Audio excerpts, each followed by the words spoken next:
Chairperson, Senator Singh. On the 25th of December, many Australians around the nation will come together to exchange gifts, love and delight in the delicious tastes of the season. Australians love this time of the year and fully embrace the tradition of giving. Last year, Australians spent $8.8 billion on the tradition of giving gifts. Clothing, toys, accessories and shoes were distributed under sparkling trees and in plump stockings. Yet our choice of gifts has unintended consequences on our world's poor. What we choose to purchase can fuel poverty and inequality. The What She Makes, Power and Poverty in the Fashion Industry report, launched by Oxfam, with research conducted by Deloitte Access Economics, shines a light on how Australian consumers are driving this industry. Asia provides around 91% of the garments sold in Australia, with China being the top sourcing destination, followed by Bangladesh, which provides just over 9% of all garments sold here. Other key source countries for the Australian market include Vietnam, Indonesia, Cambodia and India. And when we buy clothes manufactured in many overseas developing countries, a mere 4% is spent on labour costs. In Bangladesh, this equates to a salary of 39 Australian cents an hour. So while many of these countries have experienced strong economic growth due to investment from big industries like the garment sector, the benefits have not been shared fairly with the people at the bottom of the fashion supply chains. The fact is, women and men making our clothes are living in poverty. The What She Makes report reveals the poorest 70% of people in Asia have seen their income share fall. Meanwhile, the share held by the top 10% has increased rapidly. This inequality is felt particularly by women. A job in the garment sector could be the first formal employment opportunity for many women in developing countries, an essential step towards financial independence and the start of a path out of poverty. In Asia, women earn on average 70 to 90% of what men earn. One reason for this is that women are disproportionately concentrated in the lowest paid roles and in informal work. This is also true in the garment industry, where men often hold higher paid jobs with more authority. The What She Makes report highlights many personal accounts of women who make our garments. One such account is Anju, who lives in Bangladesh and makes clothes for the Specialty Fashion Group. She makes an average of 37 cents an hour. Anju left school early to find work and has to live apart from her two daughters because of her circumstances. She receives piece rate pay, where workers are paid a fixed rate per piece they produce. The work she undertakes is detailed, requiring precise skills. However, the work is unscheduled. She is often sent home when there are no orders or required to work overtime. If she doesn't reach the target set, she is not paid for the day's work. Financially, this is incredibly stressful for Anju. Her landlord is trying to evict her because she is unable to pay rent on time and she has a debt at the grocery store. Anju's wish is simple: to use her pay to achieve a better future for her daughters. Everyone wants their children to have a bright future, she said. If my daughters have a better education here, maybe they will have a good job and they would have a brighter future. Economically self-reliant women are engaged in their community, which builds a culturally rich society.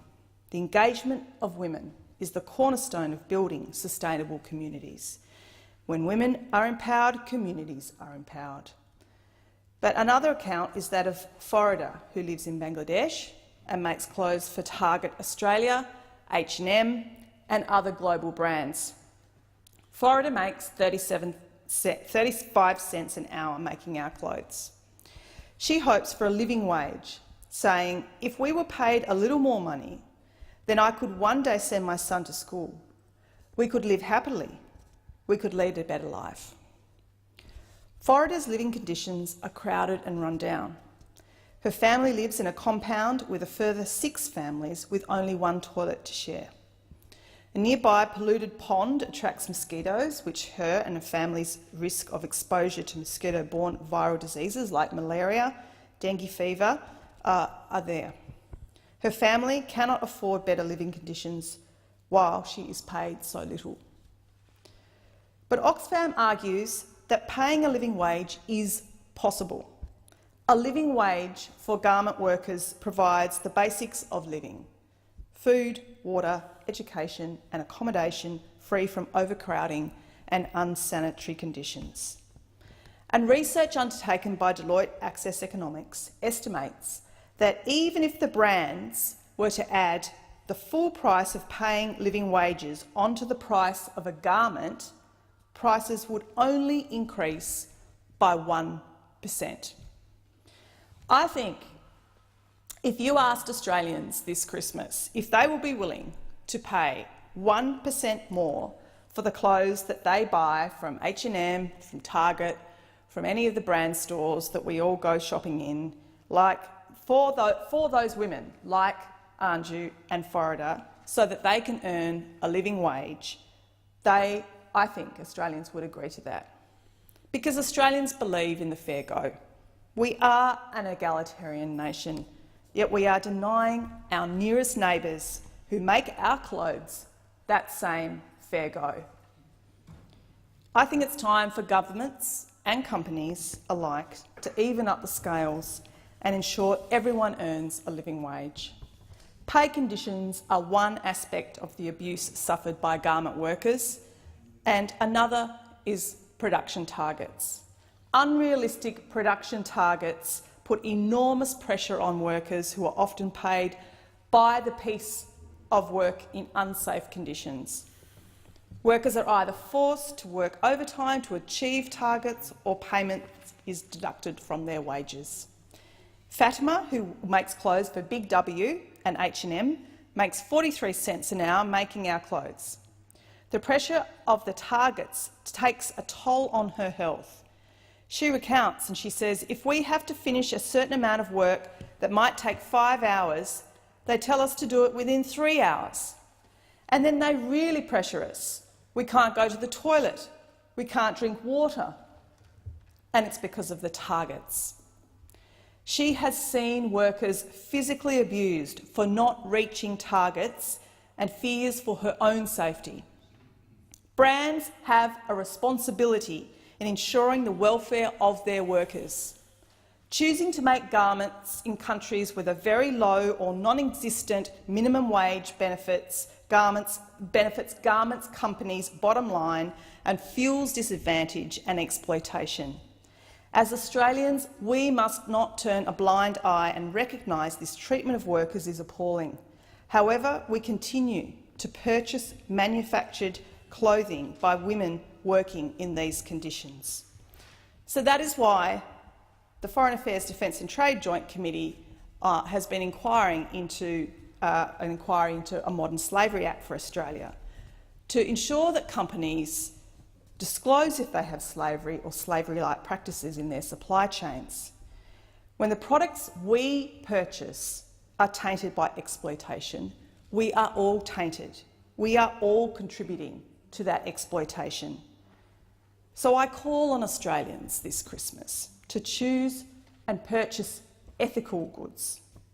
Oxfam has worked tirelessly to educate and advocate for garment industry workers over numerous years. Their work highlighting the conditions which led to the Blama Plaza collapse was significant in bringing awareness to Australian consumers. Our consumption drives the industry, and our actions can create change for these workers.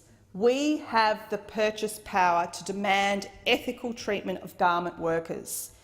So this holiday season, choose to spend your money on companies which treat their workers fairly, with the conditions and pay associated with this respect, and extend what this holiday season means to too many Australians, to those who manufacture our goods offshore on our behalf. Ensure they can also delight in this season by purchasing your gifts from manufacturers that treat their workers ethically. Thank you, Senator.